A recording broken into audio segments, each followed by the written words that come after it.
नमस्कार दोस्तों, मैं सुनीता राजा सिंह महाविद्यालय से।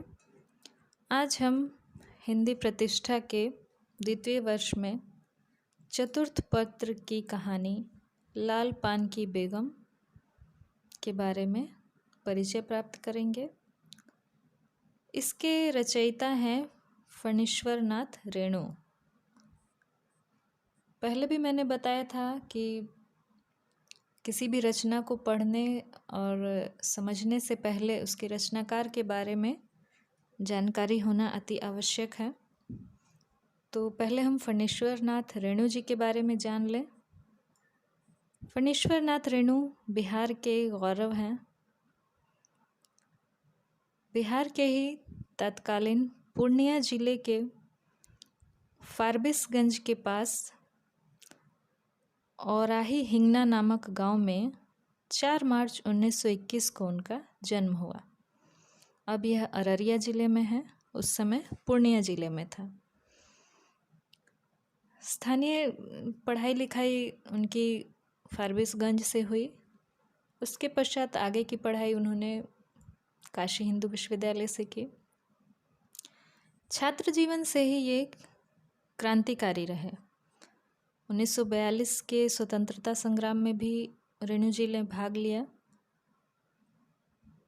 जयप्रकाश नारायण जी की संपूर्ण क्रांति में भी इन्होंने अहम भूमिका निभाई।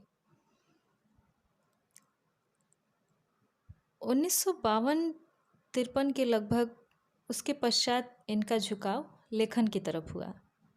इनका सर्वप्रथम उपन्यास मैला आंचल 1954 में प्रकाशित हुआ और पहले ही उपन्यास ने इन्हें बहुत प्रसिद्ध कर दिया। इस तरह का हिंदी साहित्य में ये प्रथम आंचलिक उपन्यास माना जाता है। स्वतंत्रता के पश्चात अधिकतर लेखक जो थे वो शहरों की चर्चा कर रहे थे। भारत के लोग शहरों की तरफ आकर्षित थे, परंतु रेणु जी ने भारत के ग्रामीण क्षेत्रों के ग्रामीण अंचलों को अपने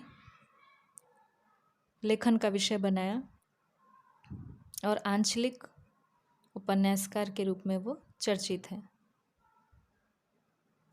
इसके अतिरिक्त और इनके उपन्यास हैं पढ़ती परी कथा, पलटू बाबू रोड, कहानियाँ, कविताएं, रिपोर्टाज, इन्होंने बहुत कुछ लिखा है। कहानियों में प्रसिद्ध कहानियाँ हैं लाल पान की बेगम, जो हमारे पाठ्यक्रम में शामिल है, जिसके बारे में हम पढ़ेंगे अभी। इसके अतिरिक्त पंचलाइट, ठेस, संवदिया, नैना जोगिन, तीसरी कसम, पहलवान की ढोलक, ये सब महत्वपूर्ण इनकी प्रसिद्ध कहानियाँ हैं। सभी कहानियों में ग्रामीण क्षेत्र के यथार्थ, ग्रामीण अंचलों की खूबसूरती, बदसूरती, सभी को इन्होंने बहुत ही सरल और ग्रामीण भाषा में ही चित्रित किया है। तीसरी कसम कहानी पर तो हिंदी फिल्म भी बन चुकी है इसी नाम से।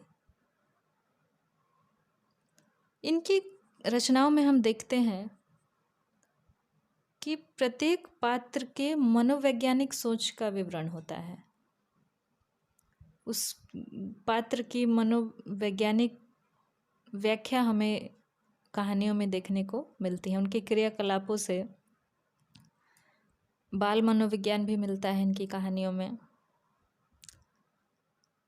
आंचलिकता के स्तर पर इस हद तक इनकी कहानियाँ आंचलिकता पर हैं कि भाषा से लेकर गीत, उस अंचल के खास रीति रिवाज, उस अंचल की लय, ताल, सुंदरता, कुरूपता, जो भी कुछ है वो सारा इनकी कहानियों में जस का तस आ गया है।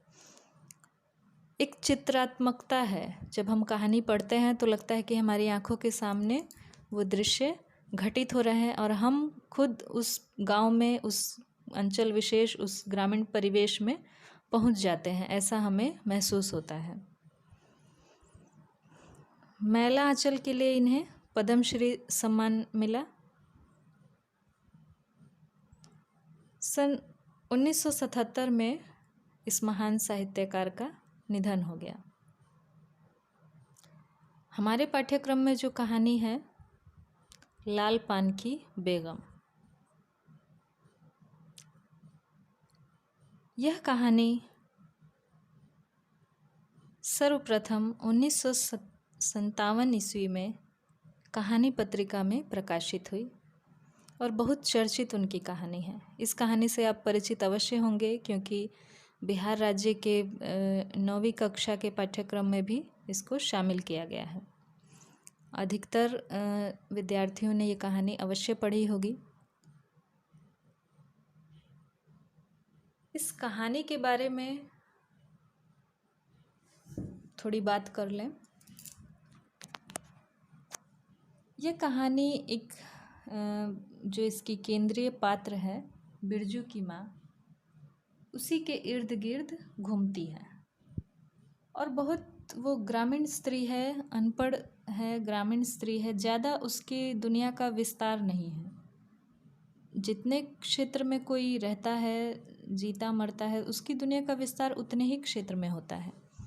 तो एक गांव की स्त्री है, अनपढ़ है और उसका गांव तक ही उसका सीमित है कि फसल हो, बैल हो, घर में गाड़ी हो, अच्छा घर हो और मनोरंजन के साधन हो, जिसमें कि प्रमुख एक मनोरंजन का साधन है मेला जाना।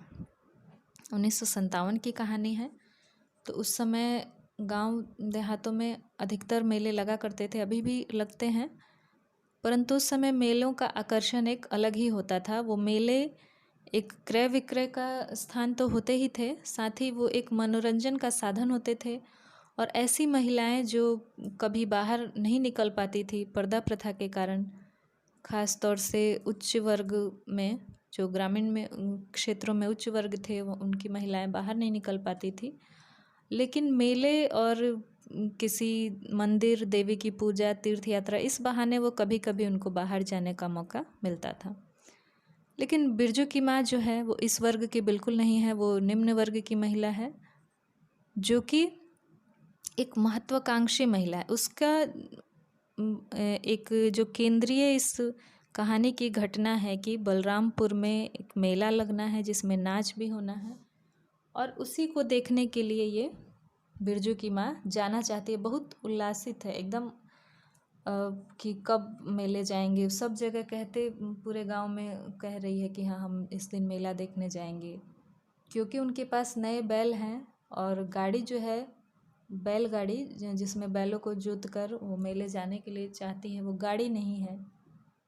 तो जो उनके पति हैं बिरजू के बप्पा, वो गाड़ी मांगने के लिए गए हैं और ये इधर जैसे जैसे शाम होती जाती है कैसे उसका मनोविज्ञान बदलता है और उसको चिढ़ होने लगती है कि क्यों नहीं गाड़ी लेकर आए, अब लगता है कि हम मेला नहीं जा पाएंगे।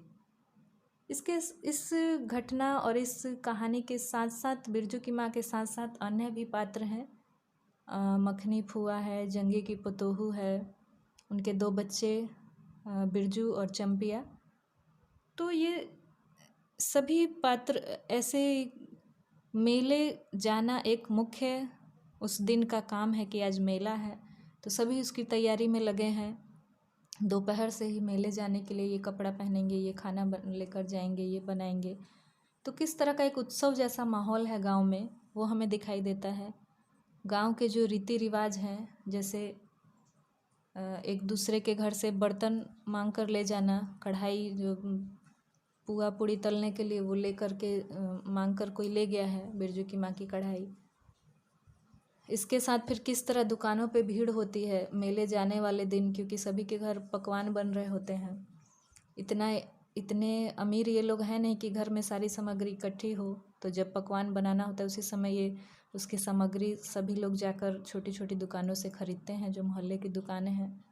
तो इस तरह से सारा उस गांव का वातावरण, पूरा परिवेश हमारी आंखों के सामने इस कहानी में आता है।